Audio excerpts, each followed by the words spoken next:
Dans tous les cas, nous sommes reconnaissants d'être en vie, d'avoir vécu la grâce de Dieu, expérimenté la grâce de Dieu, d'avoir reçu la lumière et de savoir de quoi il s'agit. Peu d'êtres humains sur terre savent vraiment de quoi il s'agit. Nous pouvons être très reconnaissants à Dieu d'avoir donné la lumière au milieu de toutes les ténèbres, d'avoir donné la clarté au milieu de toute la confusion, d'avoir placé sa parole originale sur le chandelier au milieu de toutes les interprétations. Si nous voulions compter tout le bien que Dieu nous a fait, nous serions heureux sur le chemin de notre vie. Oui, Dieu a fait de grandes choses en nous. C'est ce que je pensais déjà en Israël et maintenant, depuis mon retour, je réfléchis à quel point les gens peuvent être partiaux, informés de manière partielle, proclamer des demi-vérités, etc. Et à quel point Dieu est complet et englobe tout dans ces informations. Il ne manque rien. Dieu a dit tout ce que nous devons savoir et l'a dit de manière équilibrée. Je vais vous donner un exemple. Quand j'ai entendu les informations à la télévision en Israël, aux États-Unis ou dans les journaux américains, on nous montrait que les chars d'assaut qui arrivaient pour intervenir. À la télévision israélienne, on voyait les jeunes Arabes prendre des pierres et les lancer avec force sur les soldats israéliens, provoquant ainsi la catastrophe. Et je me suis dit, quelle responsabilité ces gens prennent-ils sur eux? Ils ne donnent que la moitié de la vérité ou une version partielle de l'histoire et ils déforment complètement la réalité et toute l'image et mettent le monde entier en ébullition, et cela contre Israël. Et cela fait un peu mal de voir à quel point les gens sont injustes et rusés. Et la politique a toujours été quelque chose de très mauvais. Elle vient juste après la religion. Après la religion. D'abord, il y a tous ceux qui se tiennent en chair, puis viennent les politiciens. Vous le savez très bien, mais nous sommes sincèrement reconnaissants à Dieu d'avoir les yeux ouverts. Et si les Saintes Écritures disent que toutes les nations se tourneront contre Jérusalem, alors cela signifie toutes les nations. Il ne peut en être autrement. Zacharie 12, verset 3. Mais Dieu est avec son peuple et cela suffit. Si Dieu est avec nous, alors nous sommes plus forts. Oui, sérieusement. Alors nous sommes plus forts, car Dieu est le Tout-Puissant. Et ceux qui sont avec Dieu peuvent compter sur la toute-puissance de Dieu. Ainsi, comme déjà dit, nous sommes reconnaissants d'être en vie, en bonne santé, d'avoir gardé notre raison, d'avoir été préservés dans la grâce de ne pas avoir dévié à droite ou à gauche, que Dieu nous garde ainsi jusqu'à la fin. Lorsque la chorale ont entonné le premier chant, cela m'a beaucoup touché. Alors ceux qui le méprisent maintenant le rechercheront. Alors on cherchera ceux qui le méprisent maintenant. Cherchez le Seigneur pendant qu'il se laisse trouver. Invoquez-le pendant qu'il est près de vous. Ésaïe 55, 6. Et le verset 7 dit que le méchant abandonne sa voie et revienne au Seigneur. Il y a un jour, et il est proche, où le trône de la grâce deviendra le trône du jugement. Et alors les hommes crieront, montagnes tombez sur nous, et vos collines Couvrez-nous de votre ombre devant la colère de celui qui est assis sur le trône et devant la colère de l'agneau. Apocalypse 6, 16. C'est maintenant le temps de la grâce et nous souhaitons que tous ceux qui viennent sous l'écoute de la parole, qui entendent la parole, soient également touchés par la parole, convaincus par l'esprit, oui, touchés au plus profond d'eux-mêmes, saisis, et qu'ils consacrent leur vie à Dieu entièrement, en toute conscience. L'un de mes jeunes frères m'a récemment posé la question suivante: comment pouvons-nous servir nos jeunes afin qu'ils trouvent le Seigneur et que chacun fasse sa propre expérience avec le Seigneur? C'est aussi mon souhait. C'est le souhait de nous tous. Et je crois que c'est possible. Sous la proclamation de la parole de Dieu, chaque être humain peut expérimenter Dieu. Il doit relier la prédication à la foi. Et il doit à un moment donné exprimer avec ses lèvres ce qui est peut-être déjà dans son cœur et invoquer le nom du Seigneur. Il est écrit: quiconque invoquera le nom du Seigneur sera sauvé. La proclamation de la parole précède cela. Mais ensuite, pour expérimenter personnellement, pour faire l'expérience personnelle avec le Seigneur, chacun doit simplement crier: Seigneur, Jésus, aie pitié de moi. Je t'invoque, aide-moi, pardonne-moi, et vous verrez. Cela peut arriver encore aujourd'hui, que des gens fassent leur expérience avec Dieu. Il est très important d'assister au service divin, mais il est tout aussi important que l'homme soit interpellé personnellement et qu'il réagisse personnellement à Dieu après avoir été interpellé par la parole. Ça aussi, c'est très important. C'est pourquoi chacun qui entend la parole doit comprendre qu'il est interpellé et que Dieu attend une réponse de lui. Et cette réponse, c'est à chacun de la donner. Il n'y a pas d'autre chemin. Voulons-nous croire de tout notre cœur que Dieu accorde cette expérience par grâce à tous, jeunes et vieux, et que nous invoquions le nom du Seigneur avec joie et assurance. Souvenez-vous-en tous, je le répète encore une fois, c'est déjà écrit dans le prophète Joël comme une prophétie. Et Pierre le mentionne dans sa première prédication, le jour de la Pentecôte. C'est encore vrai aujourd'hui et cela s'applique encore aujourd'hui. Quiconque invoque le nom du Seigneur. Acte 2, 21. Et pour cela, il faut ouvrir la bouche. Un cri de l'âme doit sortir de nos lèvres.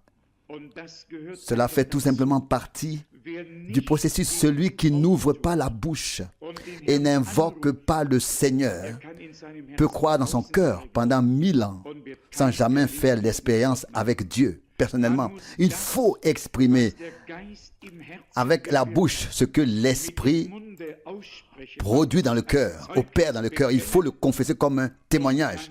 Et alors, cela arrive. Regardez tous ceux qui sont venus vers le Seigneur, qui sont venus au Seigneur. Il leur a demandé: que veux-tu que je fasse pour toi? Matthieu 20, 32, où l'aveugle devant Jéricho qui criait très fort: Jésus, fils de David, aie pitié de moi. Marc 10, 47. Il a invoqué le Seigneur, appelé le Seigneur. Il a appelé par son nom. Le Seigneur l'a entendu, est venu vers lui et lui a dit: je le veux. Sois voyant. Et il a pu voir. Mais l'appel était là avant. Et que le même appel monte aussi de notre cœur vers Dieu. Il n'y a rien de plus beau dans la proclamation de l'Évangile que de pouvoir voir des hommes être saisis par l'Esprit de Dieu, être conduits à la repentance, invoquer le nom du Seigneur et être sauvés. Que Dieu accorde aujourd'hui cette grâce à ceux qui ne le sont pas encore et qui n'ont pas encore cette certitude dans leur cœur. Je vais lire quelques passages de la Bible, puis tu pourras prendre la parole, frère Rousse. Nous avons déjà lu le psaume 115. Au verset 1, il est dit, non pas à nous, ô Seigneur, non pas à nous, mais à ton nom, donne la gloire, à cause de ta grâce et de ta fidélité. C'était bien le psaume, oui, c'est le psaume. C'est ma prière du plus profond de mon cœur. Le psalmiste ou l'Esprit de Dieu qui a prié dans le psalmiste et a manifesté la volonté de Dieu, c'est le même Saint-Esprit qui agit aujourd'hui dans le peuple de Dieu, avec le même désir, la même aspiration que Dieu se révèle, se manifeste et que son nom soit glorifié. Les idoles ont autant de valeur que ceux qui les fabriquent et rien de plus. Dommage pour l'argent qui est utilisé à cela, dommage pour l'or qui pourrait être mieux utilisé que pour fabriquer des idoles. Ils ont une bouche, mais ils ne parlent pas, des oreilles, mais ils n'entendent pas, un nez, mais ils ne sentent pas. Psaume 115, 6, oui, un objet mort peut-il avoir de telles fonctions? En aucun cas. Mais notre Dieu est le Dieu vivant, le Dieu fidèle. Il peut parler, n'est-ce pas? Il peut entendre, n'est-ce pas? Il peut écrire, n'est-ce pas? Quand a-t-il écrit? Quand Dieu a-t-il écrit? Et bien sûr, tout d'abord les 10 commandements écrits. À l'époque de Daniel, une écriture est soudainement apparue sur le mur. Notre Seigneur s'est penché et a écrit dans le sable. Notre Seigneur peut écrire. Il peut lire. Il peut parler. Il entend. Il n'est pas une invention. Il n'est pas un mythe. Il est un Dieu tout-puissant à qui nous devons notre existence. Et je suis parfois très en colère contre les scientifiques lorsqu'ils s'efforcent de rejeter l'existence de Dieu en tant que créateur pour ensuite expliquer comment tout est venu à l'existence. Je ne comprends pas comment les gens peuvent être aussi stupides. Je n'arrive pas à me mettre ça dans la tête. Si une explosion se produisait ici, les lumières s'éteindraient, mais elles ne se rallumeraient pas. Le magnifique univers n'est pas le résultat d'une explosion primitive, mais le résultat d'un créateur majestueux qui a tout fait exister par la parole toute puissance de sa bouche. Et tous ces gens intelligents n'ont encore trouvé personne qui puisse leur expliquer cela avec précision. Et ils ne font que supposer. Je crois que je vous l'ai déjà dit, cela devait être au début des années 60. Cela me fait sourire maintenant parce que cela m'a fait penser au pays de Galles. Je vais vous raconter quelque chose. En tout cas, on avait trouvé un squelette dans un marécage. Et dès le début, c'était écrit dans le magazine, le Bild. C'est un magazine allemand qui parfois même parle avec les morts. Mais en tout cas, il avait 40 000 ans. Et cela a duré, je ne sais pas combien de temps, peut-être 3 semaines. Et puis, il n'y a pas eu d'article aussi important que le premier. Le deuxième article était tout petit. Et puis, on a dit que le squelette retrouvé était celui de tel homme qui avait été porté disparu il y a exactement 40 ans dans telle localité. Je me suis dit,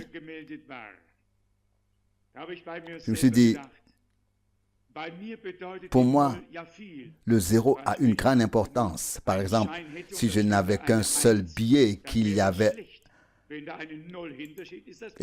un 1 dessus, ce serait mauvais. S'il y a un 0 derrière, c'est mieux. Si j'ai un billet avec 2 zéros derrière, c'est encore mieux. Si on a un 5 et 3 zéros derrière, ce serait encore mieux. Mais qu'est-ce que je veux dire? Je voulais dire ceci. Les scientifiques s'empressent de donner leur avis, et puis ils se lancent dans des conjectures. Plus ils se croient intelligents. Chez nous, ce n'est pas la sagesse humaine qui compte, c'est la puissance de Dieu. Ici, ce ne sont pas les paroles des hommes qui comptent, mais la parole de Dieu. Et comme Dieu l'a dit et l'a fait, il en est encore aujourd'hui ainsi. Mais comme je pense déjà au pays de Galles, vous savez, frère Branham l'a mentionné dans 2 ou 3 sermons. Je pense en particulier à cette histoire où des pasteurs et des ecclésiastiques des États-Unis arrivent à Londres et ils demandent au premier policier qu'ils rencontrent où se trouve ce grand réveil. Qui sait ce que l'homme a répondu? Qui s'en souvient encore? Qui s'en souvient encore? Oui, merci. Il y a de bons lecteurs. Le policier a dit, « Regarde-moi, je suis le réveil du pays de Galles. » Que voulons-nous dire par cela? Ce n'était pas seulement quelque chose qui a été observé, mais qui a été expérimenté personnellement. Les gens l'ont vécu et ont pu en témoigner. Vous savez, à cette époque, c'est justement à cette époque qu'un homme a parlé avec fougue. Il s'agissait de 2 frères, les frères Jeffrey. Ils se sont séparés plus tard pour une question de détail et ont été puissamment bénis. L'un croyait en un royaume millénaire direct et l'autre non. Et ils ont fondé 2 groupes spirituels, les Assemblées de Dieu et la communauté Elim. Mais l'un de ces prédicateurs du réveil s'est levé en chair et a dit à l'auditoire, « J'ai un verset auquel je ne peux pas répondre. » Et il a dit, si je faisais venir un ange du ciel et lui demandais, lui non plus ne saurait répondre. Tout le monde était en tension. Il a ouvert le livre des Hébreux, chapitre 2, je crois, et il y est écrit, « Comment échapperons-nous si nous négligeons un si grand salut ?»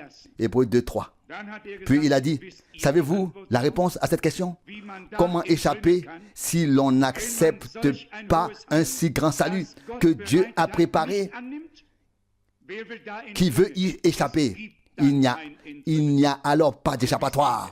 Vous savez, en période de réveil, les prédicateurs ont chauffé les gens à blanc par leur prêche. C'était dur. Et cela reviendra peut-être. Cette prédication superficielle qui se limite à la contemplation ne touche pas suffisamment notre cœur. Que Dieu nous donne une prédication plus profonde, plus intense, qui touche tout notre être et avec elle les expériences que nous devons faire par grâce. Par grâce. Ici, donc que nous devons faire absolument. Ici, dans le psaume 115, verset 12, il est écrit, « Le Seigneur s'est souvenu de nous, il nous bénira. » Psaume 115, verset 12. Amen. Dieu a des pensées d'amour et de paix pour son peuple. Parfois, nous dirions, s'il nous conduit, tout ira bien. Et il y a en effet des évangélistes qui promettent aux gens que s'ils deviennent croyants, ils seront portés au-dessus de tout. Ils flotteront, littéralement, flotteront. Je voulais déjà lire à la fin de l'année les choses dans lesquelles Paul flottait. ce qui lui permettait de marcher comme un béni du Seigneur. Voici ce que dit le texte ici, Psaume 115, verset 15. Vous êtes bénis par le Seigneur qui a fait les cieux et la terre. Le Créateur est aussi le Rédempteur. Le verset 12, le Seigneur s'est souvenu de nous. Il nous bénira. Mais nous le croyons de tout notre cœur.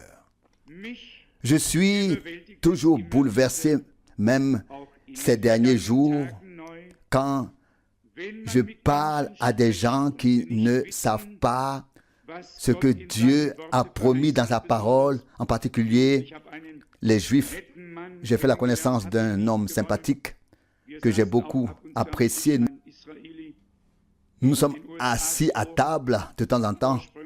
Un Israélien né aux États-Unis dont les ancêtres venaient à l'origine d'Union soviétique, mais il a dit, je ne peux pas croire.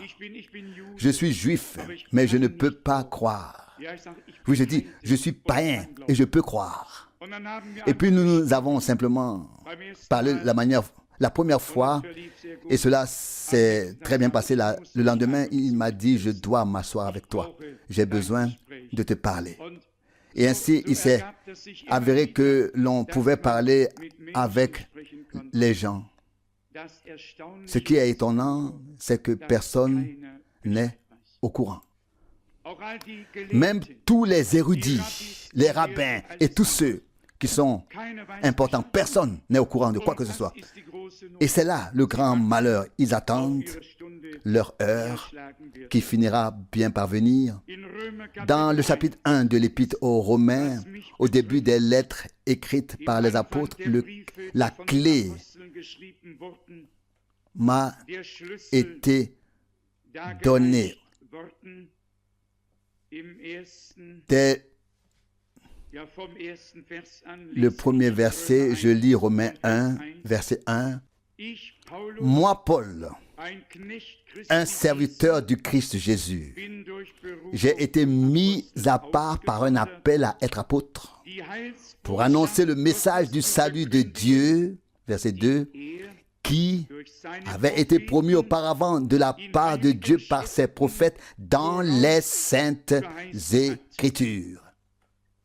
Arrêtons-nous ici un instant.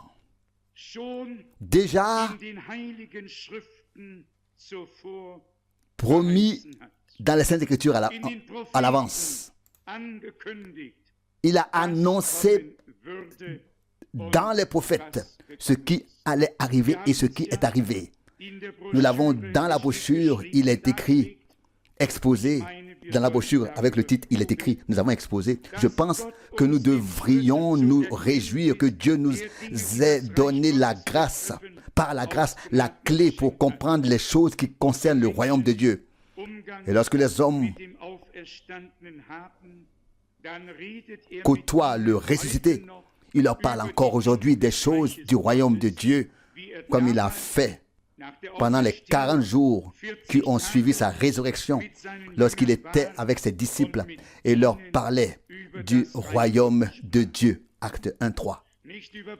Il ne leur a pas parlé de politique, pas de météo.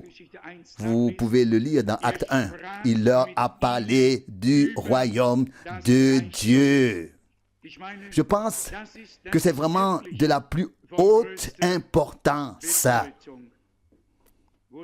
Où est-ce écrit ici? Oui, dans Acte 1, verset 3.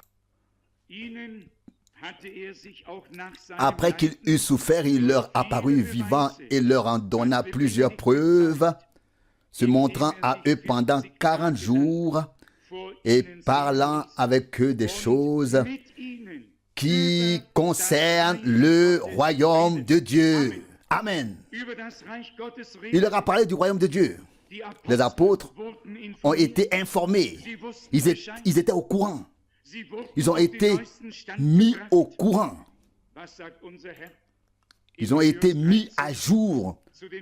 Que dit notre Seigneur dans Matthieu 13, où il s'adresse à la foule en parabole, puis se tourne vers ses disciples et dit, « Il vous est donné à vous de connaître les mystères du royaume de Dieu. » Matthieu 13, 11. Qu'a fait le Seigneur avec les disciples? d'Emmaüs.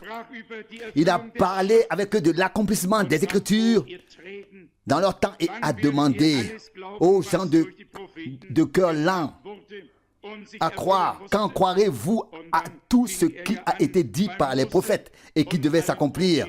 Luc 24, 25. Et puis il a commencé par Moïse et tous les prophètes. Et il leur a expliqué et confirmé que tout s'était accompli. Luc 24, 27. Nous croyons de tout notre cœur que Jésus-Christ est encore le même aujourd'hui. Nous croyons qu'il marche parmi nous encore aujourd'hui. Même si nous ne nous donnons pas un spectacle ici devant et restons humbles, nous croyons que le grand Dieu est parmi nous et qu'il est capable de grandes choses. Nous n'avons besoin de rien qui soit fait depuis la plateforme. Cela doit venir du ciel. Nous savons, cela est également écrit dans l'Épître aux Hébreux, que si ceux à qui il a parlé sur terre n'ont pas échappé au jugement, comment échapperons-nous?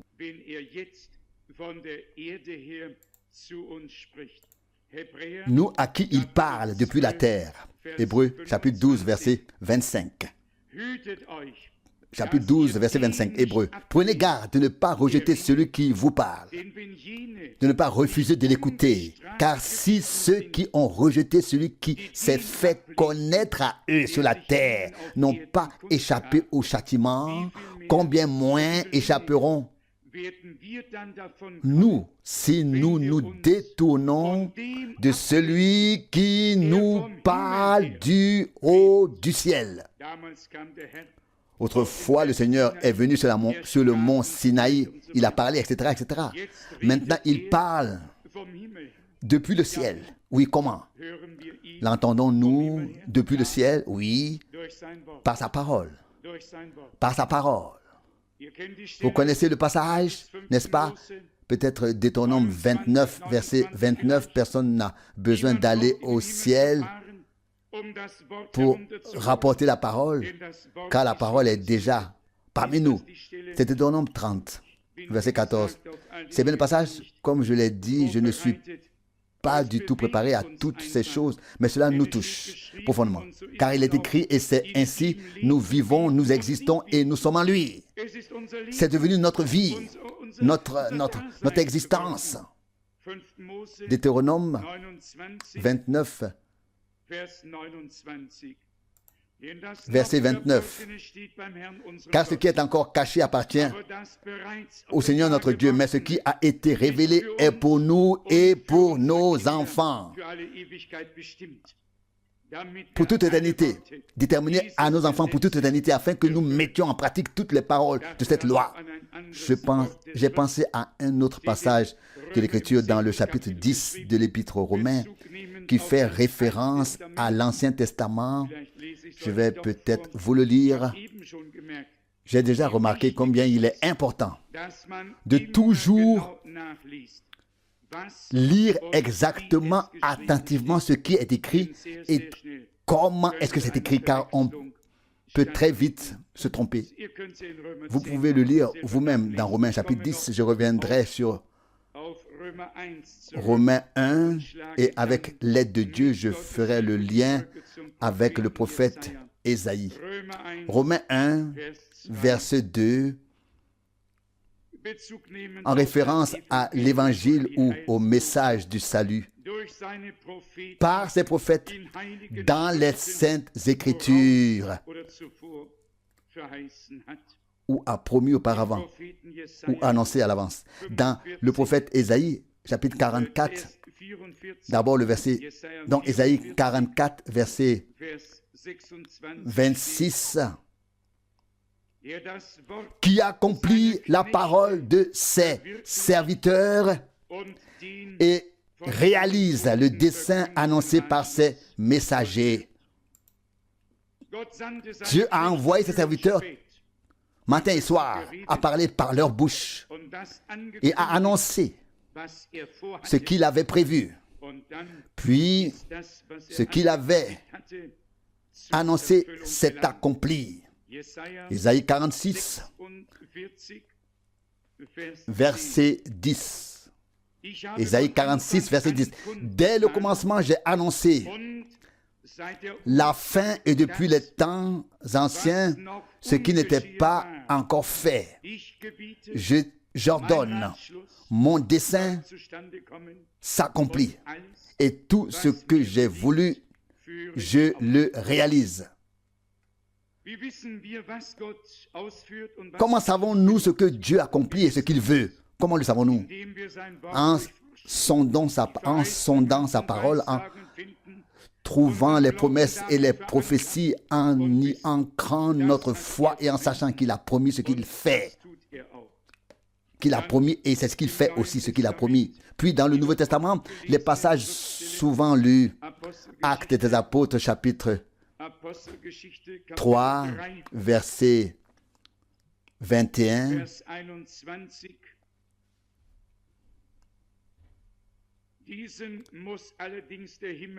Il faut toutefois que le ciel le reçoive jusqu'au temps du rétablissement de tout ce que Dieu a annoncé depuis les temps anciens par la bouche de ses saints prophètes. Actes des Apôtres 3, verset 21. Ce n'est pas à un moment donné, mais dès le commencement que Dieu, le Seigneur, a parlé. Il avait ses serviteurs, ses prophètes, et il pouvait parler à travers eux. Vous savez bien ce qui est écrit ici dans le livre des Actes des Apôtres, chapitre 3, verset 18. Mais Dieu a ainsi accompli ce qu'il avait annoncé d'avance par la bouche de tous ses prophètes. Je crois qu'il n'est pas nécessaire d'appeler quelqu'un pour confirmer et prouver que cela est vrai. La parole de Dieu a depuis longtemps été prouvée comme étant juste et vrai pour tous ceux qui croient Dieu. Tout est clair, n'est-ce pas? Tout s'éclaire. Et la parole prophétique est devenue une lumière brillante dans un lieu obscur, qui brille jusqu'à ce que l'étoile du matin apparaisse et que nous soyons pris auprès de lui. Mais Dieu, dans l'Ancien Testament, et c'est là notre force que Dieu nous a donnée, a déjà annoncé à l'avance tout le déroulement de l'histoire du salut.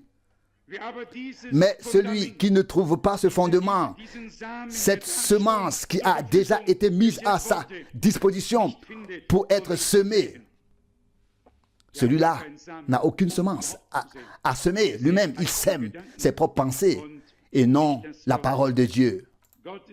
La parole de Dieu reste la semence pour toute l'éternité. Et la parole de Dieu ne commence pas avec Matthieu 1. La parole de Dieu commence avec Genèse 1, verset 1. C'est là que commence la parole de Dieu, du moins pour moi, entièrement pour toujours et éternellement. Nous avons donc d'autant plus fermement la parole prophétique à laquelle nous prêtons attention comme une lumière brillante qui brille dans un lieu obscur.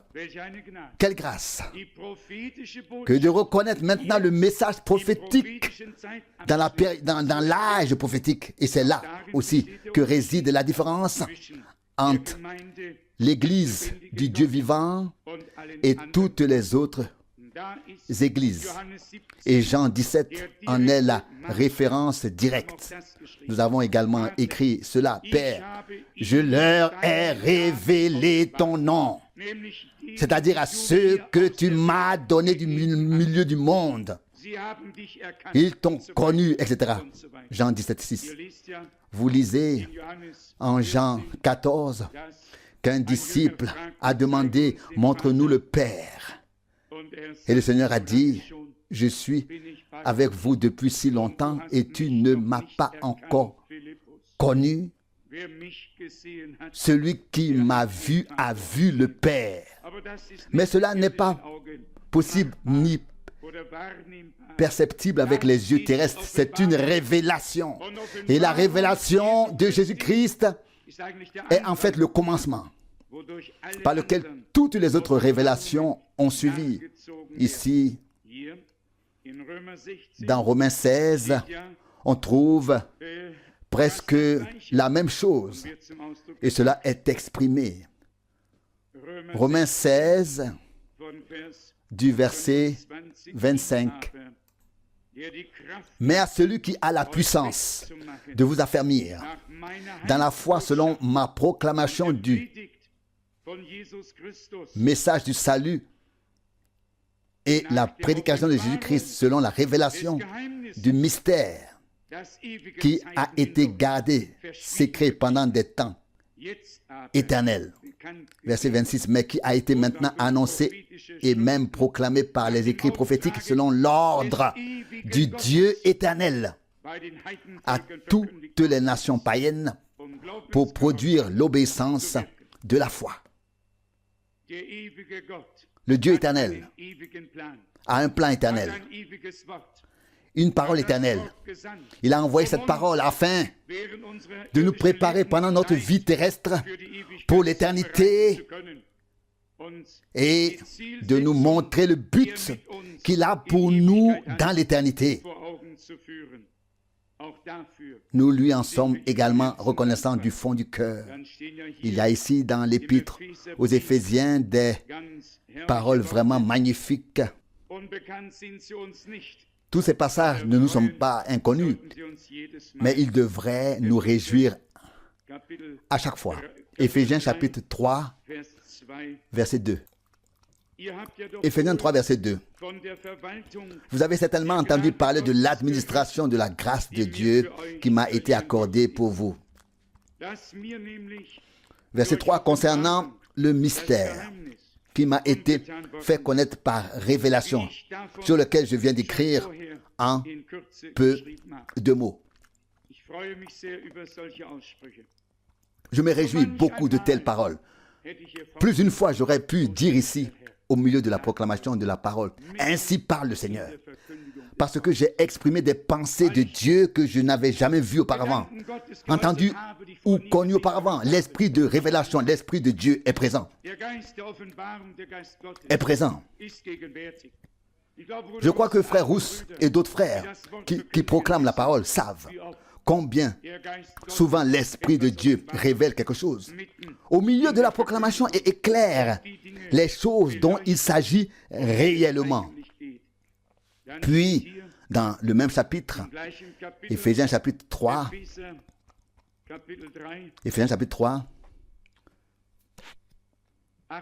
versets 8 et 9, il est écrit: à moi le moindre de tous les saints a été conféré ce ministère de la grâce d'annoncer aux païens le message du salut concernant les insondables richesses de Christ.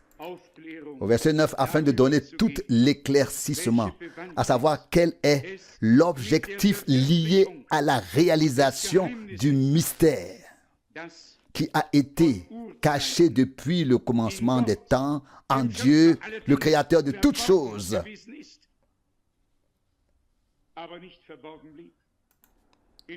Mais qui n'était pas resté caché, qui a été révélé dans le Christ qui se réalise, qui s'est réalisé. Alléluia, alléluia. Gloire à notre Dieu. Caché en Dieu, puis révélé, manifesté parce que Dieu s'est manifesté, s'est révélé en Jésus-Christ, notre Seigneur. C'est pourquoi tous les trésors de la sagesse et de la connaissance sont cachés en lui. Colossiens 2, 3. Cela aussi est écrit dans la Bible. En lui sont tous les trésors de la sagesse et de la connaissance de Dieu. Qui connaît ce passage? Oui, nous y sommes presque, ne vous inquiétez pas, mais vous pouvez chercher.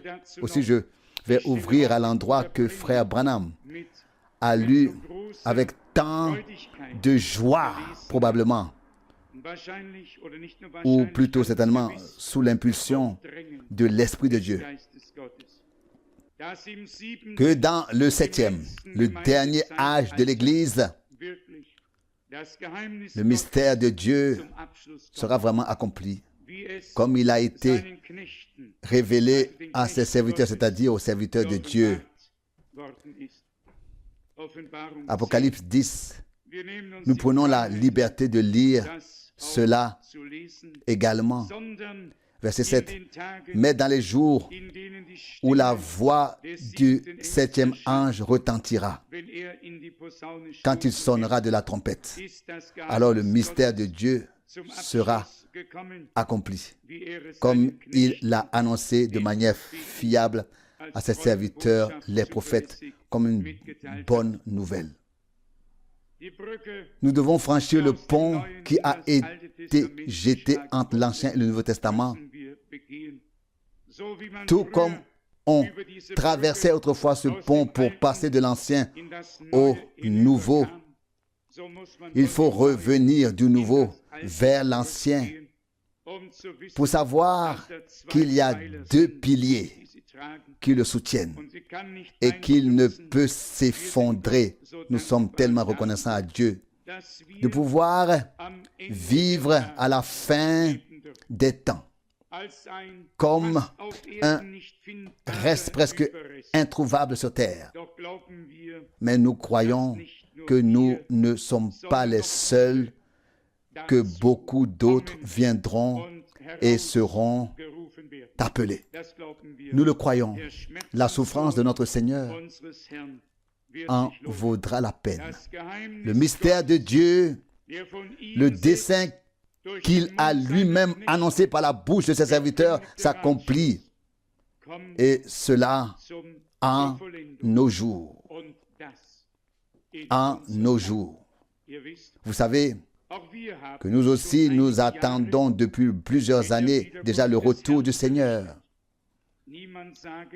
Que personne ne dise que nous nous sommes trompés. Au contraire, je compte aujourd'hui davantage sur le retour du Seigneur.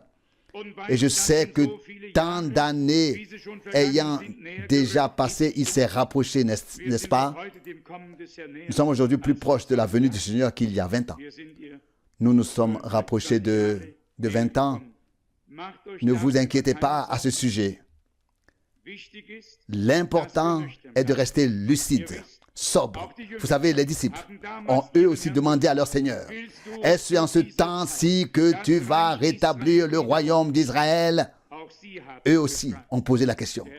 Acte 1, 6. Et le Seigneur a répondu, vous n'avez pas besoin de savoir les temps et les moments. Cela ne vous regarde pas, mais restez ici jusqu'à ce que vous soyez revêtus de la puissance d'en haut, et alors vous serez mes témoins. 1,8, Acte des Apôtres. Personne n'a besoin de connaître les temps et les moments, mais nous voulons être ces témoins. Des témoins qui ont entendu et vu personnellement ce que Dieu a fait. Je crois que par grâce, je peux être une telle personne qui a eu le privilège de voir et d'entendre ce que Dieu a fait dans cette génération. Et nous tous, nous avons pu le voir et l'entendre. Tous n'ont pas vu le Seigneur. Tous n'ont pas vu les apôtres ou ne les ont pas entendus dans le naturel. Mais tous les croyants ont depuis lors, à toutes les époques, entendu la parole qui leur a été transmise, peu importe qu'il s'agisse de l'Ancien Testament.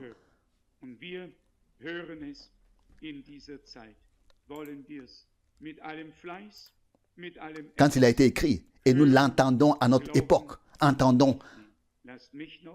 croyons-la et recevons-la avec toute notre diligence et tout notre sérieux. Permettez-moi de conclure en répétant ce que j'ai entendu souligner, ce que j'ai déjà souligné au début. Si parmi nous se trouvent des personnes chères et précieuses qui n'ont pas encore la certitude d'avoir fait l'expérience du Seigneur, qu'aujourd'hui elles invoquent elles aussi le nom du Seigneur afin d'être sauvées. Que Dieu nous bénisse tous. Prière finale, frère Rousse, note du traducteur. Nous te remercions tous ensemble pour ta parole précieuse et sainte. Tu nous as donné ta parole de manière si riche ce soir encore. Comment ne pas te louer, Seigneur? Si nous ne le faisons pas, Seigneur, qui le fera? Mais nous louons le Seigneur dès maintenant et pour l'éternité. Seigneur, nous voulons le faire. Seigneur, avec ceux qui nous ont précédés, qui ont élevé ton nom et t'ont rendu louange et gloire. Seigneur, comme c'est merveilleux, tu as pensé à nous ces jours-ci, tu as ouvert notre compréhension à ta parole. Seigneur, tu as maintenant révélé ce qui était caché. Seigneur, quelle grâce, Seigneur. Seigneur, et ce n'est pas toi qui béniras, mais tu as déjà béni. Alléluia. Reçois la gloire, reçois la louange et l'adoration de nos cœurs et de nos bouches, Seigneur. Nous te remercions pour ce soir, nous te remercions pour ta parole, Seigneur. Ce fut court, Seigneur, mais ce fut savoureux, Seigneur. Ta parole est vraie, Seigneur, elle demeure, Seigneur. Quand le ciel et la terre passeront, ta parole demeure. Nous voyons, Seigneur, les puissances. Elles devront accomplir, Seigneur, ce qui doit être accompli, Seigneur, afin que ta parole s'accomplisse. Ô Seigneur, gloire à ton nom merveilleux. Nous pouvons le voir de nos yeux, Seigneur, que tout doit arriver ainsi, Seigneur. Nous voyons que ta venue est proche et que l'enlèvement de ton épouse est proche. Alléluia. Gloire, louange, honneur et adoration à ton nom. Bénis avec nous tout ton peuple, Seigneur, tous nos frères et sœurs, Seigneur, dans tous les peuples, toutes les langues et toutes les nations. Nous te demandons tout cela au nom précieux de notre Seigneur Jésus-Christ. Amen.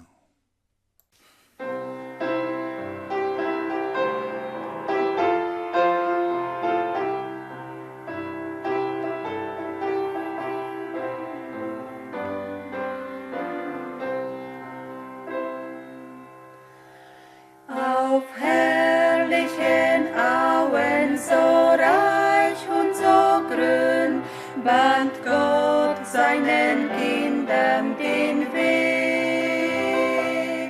Wo das Wasser kühl fließet, erfrischend und schön, bahnt Gott seinen Kindern den Weg. Manche durchs Wasser, sogar durch die Flut, manche durchs Feuer, doch alle durchs Blut, durch Not und Sorgen, doch Gott gibt ein Lied, bei Nacht und Tage zur Zeit er mir steht.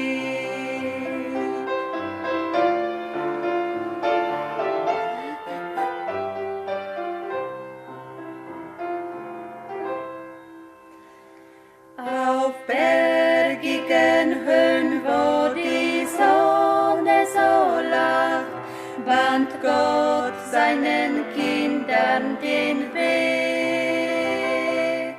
Und auch durch die Täler im Dunkel der Nacht, bahnt Gott seinen Kindern den Weg. Manche durchs Wasser, sogar durch die Flut, manche durchs Feuer, doch alle durchs Blut, durch Not und Sorgen, doch Gott gibt ein Lied, bei Nacht und Tage zur Zeit er mir steht.